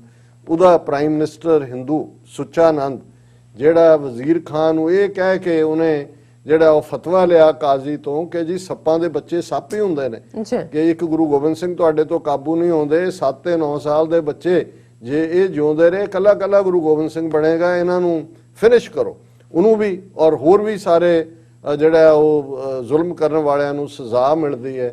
ਔਰ ਇਹ ਪਹਿਲਾ ਜਨਤਕ ਜਮਹੂਰੀਅਤ ਕਾਇਮ ਹੁੰਦੀ ਹੈ। ਔਰ ਦੋ ਚੀਜ਼ਾਂ ਕਿਸੇ ਵੀ ਹਕੂਮਤ ਨੂੰ ਡਿਫਾਈਨ ਕਰਨ ਦੇ ਲਈ, ਤੁਸੀਂ ਉਹਦੇ ਸਿੱਕੇ ਦੇ ਉੱਤੇ ਕੀ ਇਬਾਰਤ ਹੈ ਔਰ ਉਸ ਦੀ ਰਾਇਲ ਸਟੈਂਪ ਤੇ ਕੀ ਇਬਾਰਤ ਹੈ, ਇਹ ਡਿਫਾਈਨ ਕਰਦੇ ਨੇ ਕਿ ਭਾਈ ਇਹ ਰਾਜ ਕੀ ਹੈ, ਕੌਣ ਡਿਕਟੇਟਰਸ਼ਿਪ ਹੈ। ਬਾਦਸ਼ਾਹਾਂ ਦੇ ਨਾਵਾਂ ਤੇ ਸਿੱਕੇ ਚੱਲਦੇ ਸੀ, ਉਹਨਾਂ ਦੇ ਨਾਵਾਂ ਦੀਆਂ ਮੋਹਰਾਂ ਹੁੰਦੀਆਂ ਸੀ, ਉਹ ਕਿੰਨੇ ਕਿੰਨੇ ਟਾਈਟਲ ਲੈਂਦੇ ਸੀ। ਕੋਈ ਅਕਬਰ ਬਣ ਗਿਆ ਹੈ, ਹੁਣ ਅਕਬਰ ਨਾਂ ਨਹੀਂ ਹੈ, ਜਲਾਲੂਦੀਨ ਹੈ, ਉਹ ਟਾਈਟਲ ਹੈ। ਜਹਾਂਗੀਰ ਹੈ, ਇਹ ਵੀ ਟਾਈਟਲ ਹੈ। ਔਰੰਗਜ਼ੇਬ ਹੈ, ਇਹ ਵੀ ਟਾਈਟਲ ਹੈ, ਨਾ ਉਹਨਾਂ ਦੇ ਹੋਰ ਨੇ। ਪਰ ਇੱਥੇ ਜਦੋਂ ਸਿੱਕਾ ਪਹਿਲਾ ਸਿੱਖ ਰਾਜ ਦਾ ਜਿਹੜਾ ਜਨਤਕ ਰਾਜ ਦਾ ਹੁੰਦਾ ਤੇ ਉਸ ਦੇ ਉੱਤੇ ਫਾਰਸੀ ਦੇ ਵਿੱਚ ਇਹ ਇਬਾਰਤ ਹੈ, ਸਿੱਕਾ ਜ਼ਦ ਬਰ ਹਰ ਦੋ ਆਲਮ ਤੇਗ ਨਾਨਕ ਵਾਹਬ ਅਸਤ ਫਤਿਹ ਗੋਬਿੰਦ ਸਿੰਘ ਸ਼ਾਹੇ ਸ਼ਾਹਾਂ ਫਜ਼ਲ ਸੱਚਾ ਸਾਹਿਬ ਅਸਤ। ਕਿ ਇਹ ਸਿੱਕਾ ਦੋ ਜਹਾਨਾਂ ਦੇ ਵਿੱਚ, ਜਿੱਥੇ ਗੁਰੂ ਨਾਨਕ ਦੀ ਸੱਚ ਦੀ ਤਲਵਾਰ। ਔਰ ਇਹ ਗੱਲ ਅਸੀਂ ਜਦੋਂ ਬਾਣੀ ਦੇ ਹਵਾਲੇ ਨਾਲ ਦੇਖਦੇ ਹਾਂ ਤੇ ਇਹ ਗੱਲ ਭਾਈ ਸੱਤੇ ਤੇ ਬਲਵੰਡ ਨੇ ਕਹੀ ਸੀ ਕਿ ਨਾਨਕ ਰਾਜ ਚਲਾਇਆ ਸੱਚ ਕੋਟ ਸਤਾਣੀ ਨੀਮ ਦੇ। ਕਿ ਇਹ ਜਿਹੜਾ ਰਾਜ ਹੈ, ਜਿਹੜਾ ਗੁਰੂ ਨਾਨਕ ਦਾ ਸੱਚ ਦਾ ਰਾਜ ਹੈ, ਇਹਦਾ ਕਿਲਾ ਸੱਚ ਦੇ ਉੱਤੇ ਹੈ, ਸੱਚ ਕੋਟ, ਔਰ ਇਹਦੀ ਨੀਂਹ ਬੜੀ ਪੁਖਤਾ ਹੈ, ਸਤਾਣੀ ਹੈ। ਔਰ ਇਹ ਸਿੱਕਾ ਜ਼ਦ ਬਰ ਹਰ ਦੋ ਆਲਮ ਤੇਗ ਨਾਨਕ, ਇਹ ਸੱਚ ਦੀ ਤਲਵਾਰ ਹੈ। ਇਹ ਸਿਰਫ ਤੇ ਸਿਰਫ ਜ਼ੁਲਮ ਦਾ ਨਾਸ ਕਰਨ ਦੇ ਲਈ ਹੈ। ਤੇ ਜਿਹੜੀ ਫਤਿਹ ਹੈ ਇਹ ਸਾਨੂੰ ਸ਼ਾਹੇ, ਜਿਹੜੇ ਸ਼ਾਹਾਂ ਦੇ ਸ਼ਹਿਨਸ਼ਾਹ ਨੇ ਗੁਰੂ ਗੋਬਿੰਦ ਸਿੰਘ, ਉਹਨਾਂ ਨੇ ਸਾਨੂੰ ਬਖਸ਼ੀ ਹੈ। ਸੋ ਜ਼ਾਹਰ ਹੈ ਕਿ ਇਹ ਕੋਈ ਪਰਸਨਲ ਰਾਜ ਨਹੀਂ ਹੈ ਤੇ ਗੁਰੂ ਨਾਨਕ ਦਾ ਮੈਸੇਜ ਹੀ ਸਰਬੱਤ ਦੇ ਭਲੇ ਦਾ ਹੈ। ਤੇ ਜਿਹੜੀ ਰਾਇਲ ਸਟੈਂਪ ਹੈ ਉਸ ਦੇ ਉੱਤੇ ਵੀ ਫਾਰਸੀ ਦੇ ਵਿੱਚ ਸ਼ਬਦ ਉਕਰੇ ਹੋਏ ਨੇ ਜਾਂ ਉਕਰੇ ਹੋਏ ਸਨ, ਕਿਉਂਕਿ ਇਹੀ ਲਫ਼ਜ਼ ਬਾਅਦ ਚ ਮਹਾਰਾਜਾ ਰਣਜੀਤ ਸਿੰਘ ਦੀ ਰਾਇਲ ਸਟੈਂਪ ਤੇ ਵੀ ਰਹੇ। ਦੇਗੋ ਤੇਗੋ ਫਤਿਹ ਹੋ ਨੁਸਰਤ ਬੇਦਰੰਗ ਯਾਫਤ ਅਜ਼ ਨਾਨਕ ਗੁਰੂ ਗੋਬਿੰਦ ਸਿੰਘ।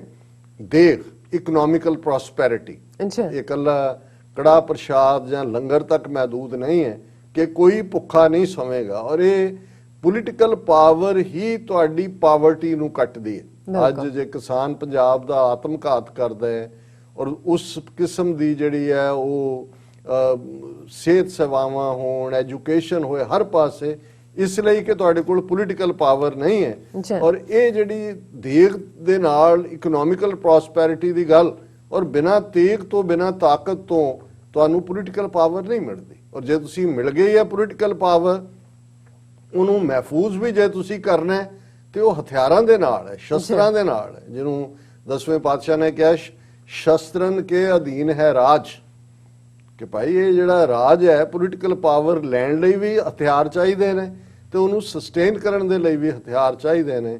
ਦੇਗੋ ਤੇਗੋ ਫਤਿਹ ਹੋ ਨੁਸਰਤ ਬੇਦਰੰਗ ਯਾਫਤ ਅਜ਼ ਨਾਨਕ ਗੁਰੂ ਗੋਬਿੰਦ ਸਿੰਘ, ਕਿ ਗੁਰੂ ਨਾਨਕ ਗੁਰੂ ਗੋਬਿੰਦ ਸਿੰਘ ਸਾਹਿਬ ਤੱਕ ਉਹਨਾਂ ਦੀ ਬਖਸ਼ਿਸ਼ ਦੇ ਨਾਲ ਉਹਨਾਂ ਨੇ ਸਾਨੂੰ ਬਖਸ਼ੇ, ਦੇਗ ਵੀ ਬਖਸ਼ੀ ਹੈ, ਤੇਗ ਵੀ ਬਖਸ਼ੀ ਹੈ, ਔਰ ਕਦੇ ਨਾ ਮੁੱਕਣ ਵਾਲੀਆਂ ਬਖਸ਼ਿਸ਼ਾਂ ਨੁਸਰਤ ਬੇਦਰੰਗ, ਇਹ ਉਹਨਾਂ ਦੀ ਬਖਸ਼ਿਸ਼ਾਂ ਨੇ।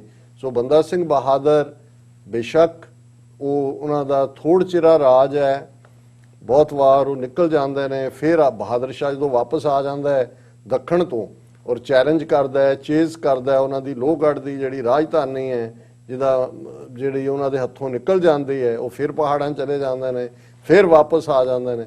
ਔਰ ਫਾਈਨਲੀ 1715 ਦੇ ਵਿੱਚ ਗੁਰਦਾਸ ਨੰਗਲ ਜਿਹੜਾ ਡਿਸਟ੍ਰਿਕਟ ਗੁਰਦਾਸਪੁਰ 'ਚ ਅੱਜ, ਉਹਦੀ ਇੱਕ ਕੱਚੀ ਜਿਹੀ ਗੜੀ ਦੇ ਵਿੱਚ ਉਹ ਫੈਸਲਾ ਕਰਦੇ ਨੇ ਕਿ ਹੁਣ ਐਸਕੇਪ ਨਹੀਂ ਕਰਨਾ, ਹੁਣ ਲੜਨਾ ਹੈ।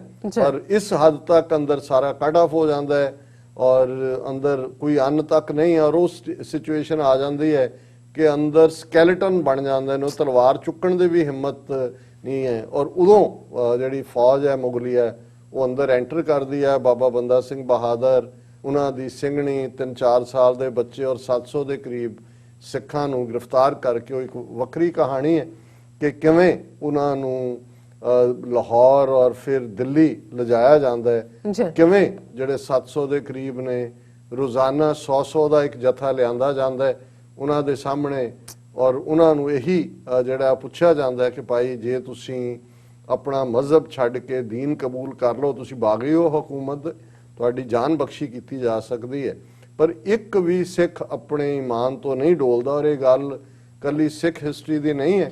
ਈਵਨ ਐਡਵਰਡ ਸਟੀਫੈਂਸਨ ਔਰ ਜੌਨ ਸੈਰਮਨ ਜਿਹੜੇ ਈਸਟ ਇੰਡੀਆ ਕੰਪਨੀ ਦੇ ਨੁਮਾਇੰਦੇ ਸਨ ਉਸ ਵੇਲੇ ਦਿੱਲੀ 'ਚ, ਉਸ ਐਗਜ਼ੀਕਿਊਸ਼ਨ ਨੂੰ ਦੇਖ ਰਹੇ ਨੇ ਕਿ 7 ਦਿਨ 8 ਦਿਨ ਨਹੀਂ ਚੱਲਦਾ, ਰੋਜ਼ਾਨਾ 100 ਸਿੱਖ ਲਿਆਂਦੇ ਜਾਂਦੇ ਨੇ। ਔਰ ਇਹਨਾਂ ਨੇ ਔਰ C.R. ਵਿਲਸਨ ਜਿਹੜੇ ਬੰਗਾਲ ਤੋਂ ਸਨ ਔਰ ਉੱਥੇ ਬੈਠੇ ਸੀ ਜਦੋਂ ਕਿ ਇਹ ਸਾਰਾ ਹੁੰਦਾ, ਔਰ ਈਵਨ ਕੋਰਟ ਹਿਸਟੋਰੀਅਨ ਖਾਫੀ ਖਾਨ, ਉਹਨਾਂ ਦੀਆਂ ਸਾਰੀਆਂ ਕੋਰਟਸ ਨੇ ਜਿਹੜੇ ਅੱਗੋਂ ਫਰਦਰ ਰਿਸਰਚ ਕਰਨਾ ਚਾਹਣ ਉਹ ਦੇਖ ਸਕਦੇ ਨੇ ਕਿ ਵੀ ਉਹਨਾਂ ਨੇ, ਔਰ ਅਖੀਰ ਤੱਕ, ਔਰ ਅਖੀਰ ਬੰਦਾ ਸਿੰਘ ਬਹਾਦਰ ਦੇ 4 ਸਾਲ ਦੇ ਬੇਟੇ ਨੂੰ ਜਿਹੜਾ ਸ਼ਹੀਦ ਕੀਤਾ ਜਾਂਦਾ ਹੈ, ਉਹ ਇੱਕ ਬੜਾ ਦਰਦਨਾਕ ਮੰਜ਼ਰ ਹੈ, ਮੈਂ ਉਹਨੂੰ ਇਲਸਟ੍ਰੇਟ ਨਹੀਂ ਕਰਾਂਗੇ। ਔਰ ਫਿਰ ਬੰਦਾ ਸਿੰਘ ਬਹਾਦਰ ਨੂੰ ਜਦੋਂ ਪੁੱਛਿਆ ਜਾਂਦਾ ਫਰੂਖ ਸਿਰ, ਉਸ ਵੇਲੇ ਤੱਕ ਬਹਾਦਰ ਸ਼ਾਹ ਮਰ ਜਾਂਦਾ, ਫਰੂਖ ਸਿਰ ਬਾਦਸ਼ਾਹ ਕਿ ਵੀ ਤੂੰ ਕਿਵੇਂ ਮਰਨਾ ਚਾਹੇਂਗਾ, ਉਹਨੇ ਕਿਹਾ ਜੀ ਜਿਵੇਂ ਤੂੰ ਆਪਣੀ ਮੌਤ ਚਾਹੁੰਦਾ। ਔਰ ਇਹ ਵੱਖਰੇ ਉਹਨੂੰ ਬੰਦਾ ਸਿੰਘ ਨੂੰ ਅੰਨਾ ਕੀਤਾ ਜਾਂਦਾ, ਔਰ ਬਾਅਦ ਚ ਉਹੀ ਫਰੂਖ ਸਿਰ ਬਾਅਦ ਚ ਸੈਯਦ ਭਰਾ ਜਿਹੜੇ ਫਰੂਖ ਸਿਰ ਤੋਂ ਤਖਤ ਲੈਂਦੇ ਨੇ ਉਹਨੂੰ ਅੰਨਾ ਹੀ ਕਰਦੇ ਨੇ। ਲੇਕਿਨ ਇੱਕ ਜਿਹੜਾ ਡਾਇਲੋਗ ਮੈਂ ਕਲੋਜ਼ਿੰਗ ਤੋਂ ਪਹਿਲਾਂ ਕਹਿਣਾ ਚਾਹੁੰਦਾ, ਜਿਹੜਾ ਅਸੀਂ ਉਦੋਂ ਵੱਡੇ ਜਸਟਿਸ ਦੇ ਵਿੱਚ ਗੱਲ ਕਰਦੇ ਹਾਂ, ਔਰ ਜਦੋਂ ਬੰਦਾ ਸਿੰਘ ਬਹਾਦਰ ਨੂੰ ਸਾਹਮਣੇ ਕਾਜ਼ੀ ਫਤਵਾ ਦੇ ਰਿਹਾ ਹੈ ਔਰ ਦੂਜੇ ਉਹ ਕੋਰਟੀਅਰ ਖੜੇ ਨੇ, ਤੇ ਉਹ ਉਹਨੂੰ ਕਹਿੰਦਾ ਕਿ ਵੀ ਤੇਰਾ ਚਿਹਰਾ ਬੜਾ ਕਾਮਲ ਇਨਸਾਨ ਵਾਲਾ ਹੈ ਔਰ ਤੇਰੇ ਚਿਹਰੇ ਤੇ ਇੱਕ ਨੂਰ ਹੈ, ਤੇਰੇ ਵੱਲ ਦੇਖ ਕੇ ਇਹ ਯਕੀਨ ਨਹੀਂ ਹੁੰਦਾ ਕਿ ਤੂੰ ਇੰਨੇ ਜ਼ੁਲਮ ਕੀਤੇ ਹੋਣ, ਕਿਉਂਕਿ ਜ਼ਾਹਰ ਹੈ ਜਦੋਂ ਉਹਨਾਂ ਨੇ ਰਿਵੈਂਜ ਲਿਆ ਤੇ ਉਹ ਉਹਨਾਂ ਦੀ ਲਿਖਤ ਦੇ ਵਿੱਚ ਤਾਂ ਜ਼ੁਲਮ ਹੀ ਹੈ ਕਿ ਵੀ ਇਹ ਕੀਤੇ ਹੋਣ, ਔਰ ਹੁਣ ਇਹ ਕੀ ਤੇਰੇ ਨਾਲ ਹੋਣ ਜਾ ਰਿਹਾ ਹੈ ਔਰ ਬਾਕੀਆਂ ਨਾਲ ਕੀ ਹੋ ਰਿਹਾ ਹੈ, ਇਹ ਕੀ ਹੈ। ਤੇ ਉਹਨੇ ਜਿਹੜਾ ਬੰਦਾ ਸਿੰਘ ਬਹਾਦਰ ਨੇ ਉਸ ਦਾ ਜਵਾਬ ਦਿੱਤਾ ਜਿਹੜਾ ਉਹਨਾਂ ਦੇ ਉਸ ਦੌਰ ਦੇ ਹਿਸਟੋਰੀਅਨਸ ਨੇ ਕੀਤਾ। ਮੈਨੂੰ ਕਈ ਵਾਰ ਸੁਕਰਾਤ ਜਦੋਂ ਉਹਨੂੰ ਜ਼ਹਿਰ ਦਾ ਪਿਆਲਾ ਦਿੱਤਾ ਜਾਂਦਾ ਹੈ ਤੇ ਜਿਸ ਕਿਸਮ ਦੀ ਉਹਦੀ ਮਾਨਸਿਕਤਾ ਹੈ, ਬੰਦਾ ਸਿੰਘ ਉਹਨਾਂ ਨੂੰ ਕਹਿੰਦਾ ਕਿ ਦੇਖੋ ਤੁਸੀਂ ਜ਼ੁਲਮ ਕੀਤੇ, ਜ਼ੁਲਮ ਦਾ ਸਿਖਰ ਹੋਇਆ, ਰੱਬ ਨੇ ਰਹਿਮਤ ਕਰਕੇ ਗੁਰੂ ਗੋਬਿੰਦ ਸਿੰਘ ਦੇ ਰੂਪ 'ਚ ਮੈਨੂੰ ਥਾਪੜਾ ਦਿੱਤਾ ਕਿ ਮੈਂ ਤੁਹਾਨੂੰ ਤੁਹਾਡੇ ਕੀਤੇ ਦੀ ਸਜ਼ਾ ਦਿਆਂ। ਬਿਲਕੁਲ ਸੰਭਵ ਹੈ ਉਹ ਸਜ਼ਾ ਦੇਣ 'ਚ ਮੈਂ ਵੀ ਹੱਦ ਲੰਘ ਗਿਆ ਹੋਵਾਂ, ਔਰ ਹੁਣ ਰੱਬ ਨੇ ਤੁਹਾਨੂੰ ਭੇਜਿਆ ਕਿ ਤੁਸੀਂ ਮੇਰੇ ਨਾਲ ਇਨਸਾਫ ਕਰੋ। ਸੋ ਸੱਚਾ ਰੱਬ ਇਨਸਾਫ ਕਰਨ ਵਾਲਾ ਹੈ, ਕੋਈ ਧੱਕਾ ਨਹੀਂ ਹੁੰਦਾ। ਇਹ ਸਿਰਫ ਤੇ ਸਿਰਫ ਰੱਬ ਦਾ ਹੁਕਮ ਹੈ। ਜਦੋਂ ਇੱਕ ਪਾਸਿਓਂ ਜਿਹੜਾ ਪਿਆਲਾ ਲਬਰੇਜ਼ ਹੁੰਦਾ ਹੈ ਤੇ ਫਿਰ ਉਹਦੀ ਲਿਬਰੇਸ਼ਨ ਲਈ ਕੁਝ ਹੋਰ ਨਿਕਲਦਾ। ਪੂਰਾ ਡਾਇਲੌਗ ਹੈ। ਮੈਂ ਘੜੀ ਵੱਲ ਦੇਖ ਰਿਹਾ ਔਰ ਅੱਜ ਥੋੜਾ ਜਿਹਾ ਲਾਈਟਿੰਗ ਸਿਸਟਮ 'ਚ ਪ੍ਰੋਬਲਮ ਹੋਣ ਕਰਕੇ ਥੋੜਾ ਪ੍ਰੋਗਰਾਮ ਵੀ ਲੇਟ ਸ਼ੁਰੂ ਹੋਇਆ। ਸੋ ਇਹ ਹੈ ਜਦੋਂ ਅਸੀਂ ਦੇਖਦੇ ਹਾਂ ਕਿ ਜਦੋਂ ਬੰਦਾ ਸਿੰਘ ਬਹਾਦਰ ਨੂੰ ਅਸੀਂ ਉਸ ਪਹਿਲੇ ਸਿੱਖ ਰਾਜ ਦਾ ਉਸਰਈਆ ਹੀ ਨਹੀਂ, ਔਰ ਇਹਦੀ ਇੱਕ ਗੱਲ ਜਿਹੜੀ ਉਸ ਵੇਲੇ ਦੇ ਯੂਰਪੀਅਨ ਹਿਸਟੋਰੀਅਨਸ ਨੇ ਵੀ ਕਹੀ, ਉਹਨਾਂ ਨੇ ਕਿਹਾ ਵੀ ਬੇਸ਼ੱਕ ਬੰਦੇ ਦਾ ਰਾਜ ਸ਼ਾਰਟ ਲਿਵਡ ਸੀ। 1716 ਦੇ ਵਿੱਚ ਜਿਹੜਾ 9 ਜੂਨ 1716 ਨੂੰ ਬੰਦਾ ਸਿੰਘ ਬਹਾਦਰ ਦੀ ਸ਼ਹਾਦਤ ਹੋ ਜਾਂਦੀ ਹੈ ਔਰ ਫਿਰ ਇੱਕ ਲੰਬਾ ਦੌਰ ਸਿੱਖਾਂ ਦੀ ਪਰਸੀਕਿਊਸ਼ਨ ਦਾ ਸ਼ੁਰੂ ਹੋ ਜਾਂਦਾ ਹੈ। 1716 ਤੋਂ ਲੈ ਕੇ 1799 ਤੱਕ, ਜਦੋਂ ਕਿ ਮਹਾਰਾਜਾ ਰਣਜੀਤ ਸਿੰਘ ਲਾਹੌਰ ਦੇ ਉੱਤੇ ਆਉਂਦੇ ਨੇ ਔਰ ਉਹਦੇ 'ਚ ਘੱਲੂਕਾਰੇ ਹੁੰਦੇ ਨੇ, ਸਿਰਾਂ ਦੇ ਮੁੱਲ ਰੱਖੇ ਜਾਂਦੇ ਨੇ। ਇੱਕ ਅੰਦਾਜ਼ੇ ਮੁਤਾਬਕ ਇਸ ਸਦੀ ਦੇ ਵਿੱਚ 2 ਲੱਖ ਤੋਂ ਜ਼ਿਆਦਾ ਸਿੱਖ ਮਾਰੇ ਜਾਂਦੇ ਨੇ। ਲੇਕਿਨ ਜਿਹੜੀ ਟ੍ਰਿਬਿਊਟ ਬੰਦਾ ਸਿੰਘ ਬਹਾਦਰ ਨੂੰ ਜਾਂ ਉਸ ਦੌਰ ਦੇ ਬਹਾਦਰ ਯੋਧਿਆਂ ਨੂੰ ਹੈ, ਉਹਨਾਂ ਨੇ ਕਿਹਾ ਕਿ ਵੀ ਬੇਸ਼ੱਕ ਬੰਦਾ ਸਿੰਘ ਦਾ ਰਾਜ, ਉਸ ਦਾ ਦਾਬਾ ਸ਼ਾਰਟ ਲਿਵਡ ਸੀ, ਪਰ ਉਹਨਾਂ ਨੇ ਕਿਹਾ ਅੰਗਰੇਜ਼ੀ 'ਚ ਕਿ ਬਟ ਬੰਦਾ Singh made Sikh SIP from the cup of power, and once they tasted it they never forgot it, and they were convinced that Mughals are not invincible। ਹੁਣ ਜਿਵੇਂ ਕਿ ਵੀ ਬੰਦਾ ਸਿੰਘ ਦੇ ਦੌਰ 'ਚ ਇੱਕ ਵਾਰ ਸਿੱਖਾਂ ਨੇ ਤਾਕਤ ਦੀ ਕੱਪ 'ਚੋਂ ਇੱਕ ਘੁੱਟ ਭਰ ਲਿਆ, ਮੁਗਲਾਂ ਨੂੰ ਉਹਨਾਂ ਨੇ ਡਿਫੀਟ ਕੀਤਾ। ਉਹਨਾਂ ਨੂੰ ਇਹ ਯਕੀਨ ਹੋ ਗਿਆ ਵੀ ਇਹ ਅਜਿੱਤ ਨਹੀਂ ਹੈਗੇ। ਉਦੋਂ ਤੱਕ ਤਾਂ ਹੁਣ ਇੰਨਾ ਛਾਪਾ ਦਾਬਾ ਸੀ ਕਿ ਵੀ ਕੌਣ ਖਲੋ ਸਕਦਾ ਸੀ ਉਹਨਾਂ ਦੇ ਸਾਹਮਣੇ। ਲੇਕਿਨ ਇਹ ਹੋ ਗਿਆ ਵੀ ਨਹੀਂ, ਇਹ ਅਜਿੱਤ ਨਹੀਂ ਨੇ। ਔਰ ਇੱਕ ਵਾਰ ਜਿਹੜਾ ਉਹ ਟੇਸਟ ਲੈ ਲਿਆ, ਉਹਨਾਂ ਨੂੰ ਇਹ ਹੋ ਗਿਆ ਕਿ we can do it, and they did it. ਔਰ ਇਹੀ ਗੱਲ ਜਦੋਂ ਤੱਕ ਫਿਰ ਜਿਹੜਾ ਦਰਾ ਖੈਬਰ ਤੋਂ ਲੈ ਕੇ ਜਮਨਾ ਤੱਕ ਇਹ ਰਾਜ ਸਥਾਪਿਤ ਹੁੰਦਾ ਹੈ। ਔਰ ਇਹ ਉਹ ਦੌਰ ਹੈ ਜਦੋਂ ਅਜੇ ਸਿੱਖ ਮਿਸਲਾਂ ਦਾ ਦੌਰ ਚੱਲ ਰਿਹਾ ਸੀ, ਜਦੋਂ ਬਾਬਾ ਬੁੱਲੇ ਸ਼ਾਹ ਨੇ ਲਫ਼ਜ਼ ਕਹੇ ਕਿ ਭੂਰਿਆਂ ਵਾਲੇ ਰਾਜੇ ਕੀਤੇ, ਮੁਗਲਾਂ ਜ਼ਹਿਰ ਪਿਆਲੇ ਪੀਤੇ। ਕਿ ਭਾਈ ਇਹ ਹਿਸਟਰੀ ਦੇ ਵਿੱਚ ਜਿਹਨੂੰ ਕਹਿੰਦੇ ਨੇ ਟਰਨ ਦਾ ਟੇਬਲ ਹੋਇਆ। ਔਰ ਜ਼ਾਹਰ ਹੈ ਕਿ ਬਈ ਉਹੀ ਬਾਬਾ ਬੁੱਲੇ ਸ਼ਾਹ ਕਹਿੰਦੇ ਸੀ ਕਿ ਭਾਈ ਖਾਦਾ ਪੀਤਾ ਲਾਏ ਦਾ ਰਹਿੰਦਾ ਅਹਿਮਦ ਸ਼ਾਹ ਦਾ, ਕਿ ਭਾਈ ਖਾ ਪੀ ਲੋ ਜੋ ਵੀ, ਕਿਉਂਕਿ ਉਸ ਧਰਤੀ ਦੇ ਉੱਤੇ। ਔਰ ਠੀਕ ਹੈ, ਰਾਜੇ ਤਾਂ ਕੋਈ ਹਮੇਸ਼ਾ ਰਹਿਣ ਵਾਲੇ ਨਹੀਂ ਹੁੰਦੇ, ਆਉਂਦੇ ਜਾਂਦੇ ਰਹਿੰਦੇ ਨੇ। ਪਰ ਜਦੋਂ ਅਸੀਂ ਦੇਖ ਰਹੇ ਹਾਂ ਕਿ ਅੱਜ 350 ਸਾਲ ਬਾਅਦ ਕਿਵੇਂ ਹਿਸਟਰੀ ਨੇ ਫੁੱਲ ਟਰਨ ਲਿਆ, ਅੱਜ ਵਾਪਸ ਦਿੱਲੀ ਤਖਤ ਦੇ ਉੱਤੇ ਉਹ ਹਿੰਦੂਤਵੀ ਹਾਕਮ ਨੇ ਜਿਹੜੇ ਹਿੰਦੀ ਹਿੰਦੁਸਤਾਨ 'ਚ ਯਕੀਨ ਰੱਖਦੇ ਨੇ। ਉਹੀ ਜ਼ਾਲਮਾਨਾ ਇਹਨਾਂ ਦਾ, ਜਿਸ ਦੇ ਨਾਲ ਬਾਕੀ ਘੱਟ ਗਿਣਤੀਆਂ ਭਾਰਤ ਦੇ ਵਿੱਚੋਂ ਮੁਸਲਮਾਨ ਹੋਣ, ਈਸਾਈ ਹੋਣ, ਦਲਿਤ ਹੋਣ, ਔਰ ਅੱਜ ਜਿਵੇਂ ਉਹ ਕਿਸਾਨਾਂ ਨੂੰ ਉਹਨਾਂ ਦੀਆਂ ਜ਼ਮੀਨਾਂ ਤੋਂ ਹੀ ਬੇਜ਼ਮੀਨੇ ਕਰ ਦੇਣਾ ਚਾਹੁੰਦੇ ਨੇ। ਮੈਂ ਸਮਝਦਾ ਵੀ ਸਾਡੇ ਖਿੱਤੇ ਦੇ ਵਿੱਚ ਤਾਂ ਕਿਉਂਕਿ ਇੱਕ ਇਹ ਹਿੱਸਾ ਜ਼ਰੂਰ ਰਿਹਾ ਕਿ ਭਾਵੇਂ ਥੋੜੀ ਜ਼ਮੀਨ ਸੀ, ਉਹਦੇ ਕੋਲ ਹਰ ਇੱਕ ਕੋਲ ਜ਼ਮੀਨ ਆਈ।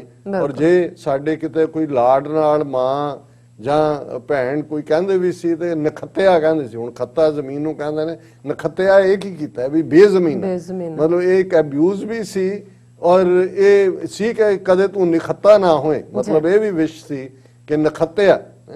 ਸੋ ਜਦੋਂ ਤੁਹਾਡੇ ਕੋਲ ਖੱਤੇ ਹੀ ਨਹੀਂ ਨੇ, ਤੁਸੀਂ ਤੁਹਾਡੇ ਕੋਲ ਹੀ ਤੁਸੀਂ ਆਪਣੀਆਂ ਹੀ ਜ਼ਮੀਨਾਂ ਦੇ ਵਿੱਚੋਂ, ਤੇ ਅੱਜ ਉਹੀ ਖਾਲਸੇ ਦੇ ਸਾਹਮਣੇ ਚੈਲੰਜ ਹੈ। ਔਰ ਮੈਂ ਦੇਖ ਰਿਹਾ ਸੀ ਕੁਝ ਚੀਜ਼ਾਂ ਦੀ ਕਿੰਨੀ ਸਿਮਿਲੈਰਿਟੀ ਹੁੰਦੀ ਹੈ। ਅੱਜ ਦਾ ਜਿਹੜਾ ਪਾਕਿਸਤਾਨੀ ਪੰਜਾਬ ਹੈ, ਬਾਬਾ ਬੰਦਾ ਸਿੰਘ ਬਹਾਦਰ ਦਾ ਰਾਜ ਉੱਥੇ ਨਹੀਂ ਸੀ।